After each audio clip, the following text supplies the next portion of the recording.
tvanimal.com.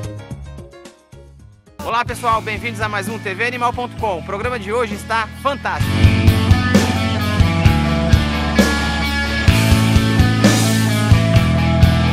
No Abre Aspas, a Jéssica conversa com o criador de um pássaro muito bonito, o Trinca-Ferro. No Trabalho Animal, veja os cães da Polícia Militar em ação.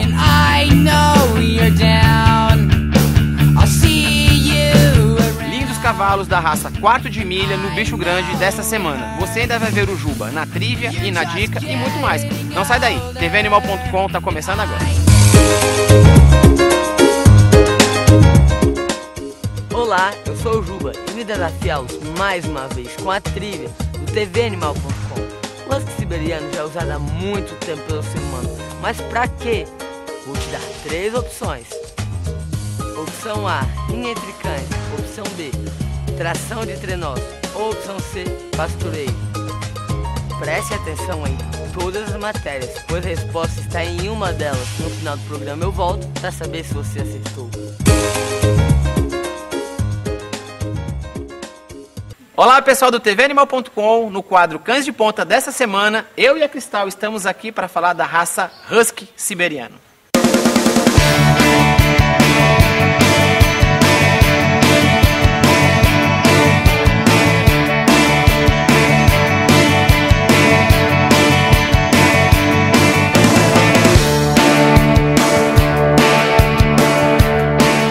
Pessoal do tvanimal.com, eu tô aqui com a Natália Coelho agora, que é criadora de Husky siberiano. Tudo bom, Natália? Tudo bom.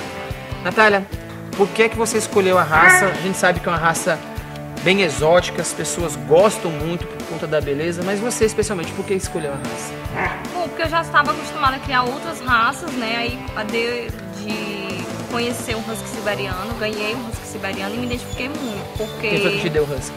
Foi a Vanessa. A Vanessa? Vanessa Cacau.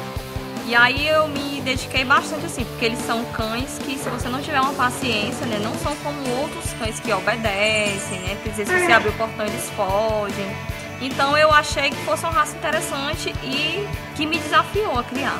E é uma raça fantástica. Então quer dizer que o temperamento deles, até mesmo por conta deles serem cães de trabalho, de terem que puxar primitivos, né? Então eles têm esse instinto bem primitivo deles mesmos. Então eles não são muito de obedecer. Não, se você mandar ir para um lado, eles não vão. É assim mesmo? É bem assim. Inclusive, até para adestrar, né, até um pouco complicado. Já consegue adestrar, claro, com muita paciência. Então ele não é aquele cão que você diz senta e ele senta. Ele é um cão que ele vem e se identifica com você. Inclusive, se você tem um Husky siberiano aqui, como tem a minha família, eles obedecem mais a mim. É muito deles se identificar com você. Já tem alguns, eles escolhem o dono. Não é o cão que, não é o dono que escolhe. Então ele se identifica com você, apesar, pode até ser que você não seja aquela pessoa que dá muito carinho, que dá muito amor. Isso. Ele olha pra você e fala, pronto, essa é minha dona. Então, você, ele escolhe. Ele escolhe. Ele é bem assim. Então, quer dizer, eles não são cães de estar o tempo todo, como os outros cães, né?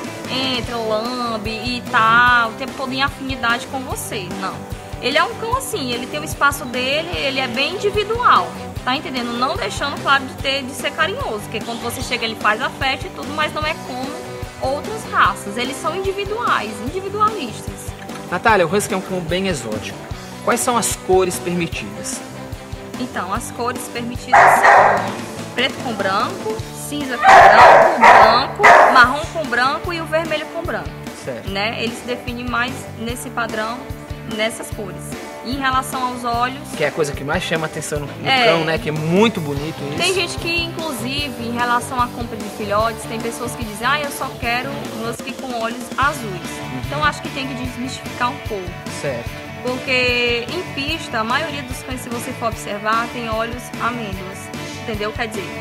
Amendoada aqui, igual aqui. Igual os olhos da Cristal, né? Quer dizer, ela é uma raça, nesse caso aqui, vermelho com branco. Pessoas confundem muito com cinza, ela é vermelha.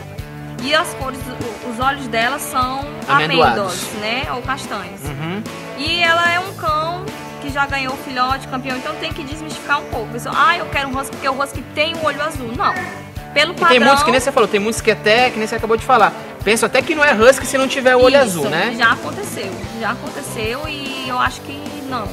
Pelo padrão, sim, existem olhos, inclusive particolores, que é um olho castanho, um olho azul e até alguns que são manchados com o azul e o castanho. Uma das coisas que mais me chama a atenção na raça é a pelagem, essa pelagem densa.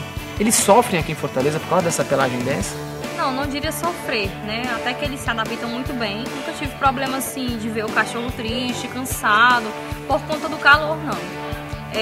Inclusive, eu acho que tem até uma dica para quem cria husky siberiano, que tem problema, né, com o calor. Aqui você tem muito problema de calazar, né, em Fortaleza no geral. Certo. Então, eu aqui, particularmente, uso a citronela líquida, né? Eu coloco na geladeira. Certo. Então eu fico aplicando nos cães, porque ele vai ajudar ao subpelo se recuperar. Você aplica ela geladinha neles? Geladinha, justamente, né? Não adianta você passar ela quente, porque ela em si, a citronela, ela já é quente. Então a dica que eu dou é você colocar na geladeira e tá aplicando.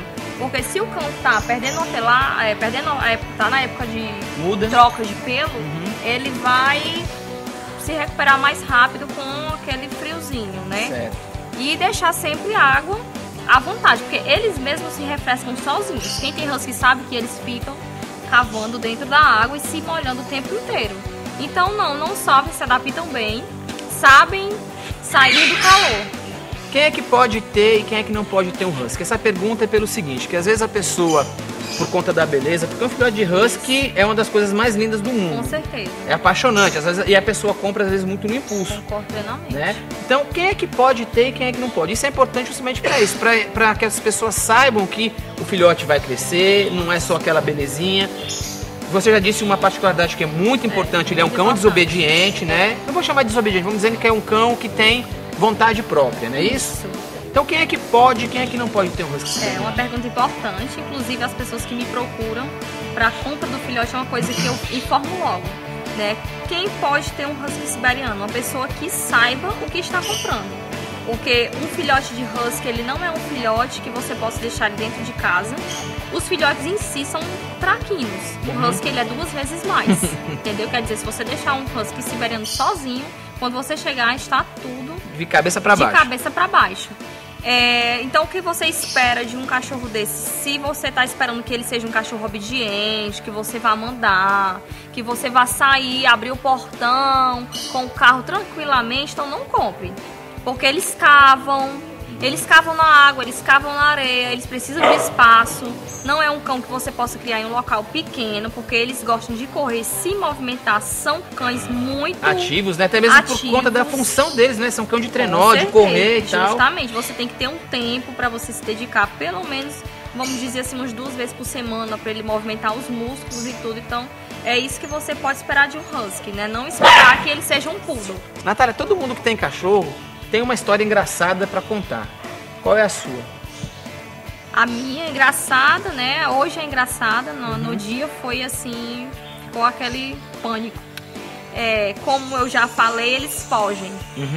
E aí o portão elétrico teve uma pane, ele abriu e todos fugiram. Alguns foram para uma lagoa e a outra, que é a Cristal, fugiu, foi a 3 casas, o portão estava aberto, ela entrou. E eu entrei atrás, ela estava em cima da mesa, comeu tudo que tinha em cima da mesa do vizinho. Né? E ele olhando pra mim assim, em desespero, e eu sem saber o que fazer, porque ela já estava comendo tudo, né? Então isso foi muito engraçado pra mim. Mas o bom é porque ela entrou na casa dele, eu pude recuperar com mais facilidade. Enquanto os outros ficaram na lagoa ali tudo sujo, né?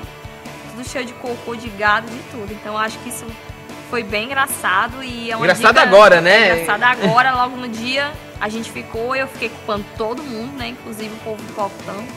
E uma dica que eu dou pra quem tem husky, né? Quem já me comprou filhote, já me ligou, todos já me ligaram. Ai, o meu cachorro fugiu, ele é fujão. Eu te avisei que ele era fujão, não deixa o portão aberto. Então, quem tem husky siberiano sabe que eles fogem, sabe que eles não podem ver um portão aberto, coleira frouxa. Então, gente, não pode bobear com o cachorro. Não pode bobear, porque senão ele vai embora. E, inclusive, o meu cachorro tem um chip, né? Então, quer dizer, o chip, ele não dá a localidade exata do cachorro. Ele dá a localidade da cobertura, mas não dá a localidade exata. Então, também não se pode se confiar somente nisso, né? Natália, eu queria lhe agradecer. Muito obrigado por ter recebido a equipe da TVAnimal.com aqui na sua casa. Seus cães são muito bonitos. Obrigada. E a gente já tinha recebido, assim, inúmeros e-mails pedindo que a gente contasse um pouco sobre a raça. Muito obrigado. Por nada, voltem sempre. Quem quiser, tiver curiosidade, pode entrar no meu Orkut, pode fazer pergunta, que tem o maior prazer em falar da raça. Então tá, eu vou fazer o seguinte, eu vou colocar aqui o seu e-mail. Quem tiver alguma curiosidade vai poder perguntar para você. Pode perguntar, com certeza, fiquem à vontade. Então tá bom. E você que está em casa, não sai daí. O tvanimal.com tem muito mais para vocês.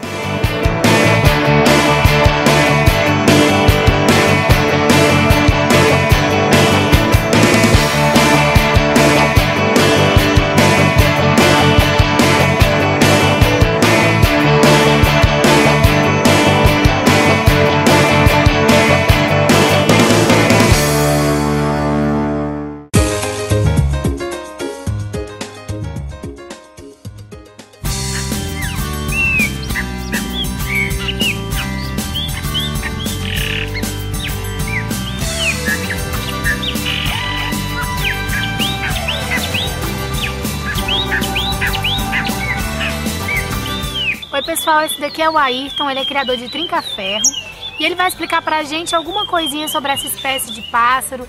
E para começar, qual é o habitat natural dessas aves? Onde é que elas vivem na natureza? São os passarinhos da região sul, eles se adaptam muito bem na região de Minas, né? Inclusive esses dois passarinhos veio do sul de Minas, né? São brasileiros, são aves nativas do Brasil. Sim. Mas são mais de Minas Gerais, aqui no Ceará. Aqui no Ceará a gente traz mais eles de Minas, né? Que sempre são os passarinhos que cantam com boi, né? São 3 notas boi, né? Esses passarinhos são interessantes pra gente aqui, né? São 3 notas?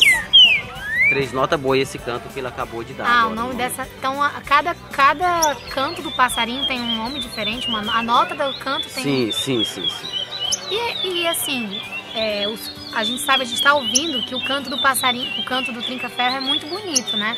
Existe algum tipo de especialista que analisa algum tipo de exposição de canto com relação a esses pássaros? Bom, sim, como existe sim. Não aqui no Ceará, não existe ainda uma modalidade de torneio oficial, né? A gente se encontra aqui uma vez por mês, mas por uma brincadeira, né? Uma reunião comum. Mas no sul, sim, tem torneio deles oficiais, que tem juízes para poder definir os cantos, no caso que é 3 notas boi, mas tem uma modalidade que chama canto clássico, que já é 4 notas boi, né? E também tem uma modalidade que canta em fibra, roda, uma roda feita chamada roda, que é fibra, no sul, que ele canta canto comum, canto liso, qualquer canto. O importante é que ele cante mais um do que o outro. Mas existe como, por exemplo, eu compro um trinca-ferro e quero fazer o meu passarinho cantar, tem como eu treinar o meu pássaro para ele cantar? Tem algum CD, alguma coisa? Não, existe sim o CD, mas não tem necessidade. O passarinho, isso ele já tem dele mesmo, tá? Dom, né? Já é o dom dele mesmo. E o segredo do trinca-ferro é você passear com ele. Você manter ele em casa numa gaiola, claro, bem maior do que essa, uma gaiola de 1,50 m por 60. Ele já é uma ave grande. E quando for passear com ele, sempre quando passear, coloca numa gaiola pequena, né? Mesmo porque é mais cômodo andar com uma gaiola pequena, né? E quais são as características marcantes do trinca-ferro? O que diferencia ele de um pássaro? Assim, de um outro pássaro, assim, o bico, a cor da pena, como é que é? As cores dele? As cores ele diferencia entre regiões, né? Essa região aqui é a região de Minas. Então ele é um passarinho chamado de verde. Aqui o pessoal conhece ele como verde. Existe outra região como o norte, que é o Pará. Eles são... a plumagem deles é cinza, né? E também tem um canto diferente, né? Como é que funciona a reprodução? Não é difícil, mas também não é tão fácil, né? Tudo tem que ter um manejo, né? Tem que ter uma prática. Ele em casa, ele fica em gaiolões, a fêmea num gaiolão e ele noutra gaiola, separados. Ele fica cantando para ela sem ela ver, separado. E quando a gente acha que a gente vê que a fêmea está pronta para cruzar, você tira a separação da gaiola e ela vai baixar para ele, e se ela baixar, você abre a porta, ele entra, cruza e já volta para a gaiola dele. Mas é ela que escolhe, se ela não quiser o determinado ela casala pássaro... sempre com o canto dele, não com qualquer trinca-ferro, com o canto dele, sabe? Ela é exigente. Acontece de você colocar esse trinca-ferro e passar 15 dias cantando para ela e ela não casala com o canto. E eu coloco aquele ali, com 2 dias ela já gostou, ela já se baixa para ele e casala. Eu compro de um criatório, pego meu passarinho e tudo mais, e agora começam os cuidados.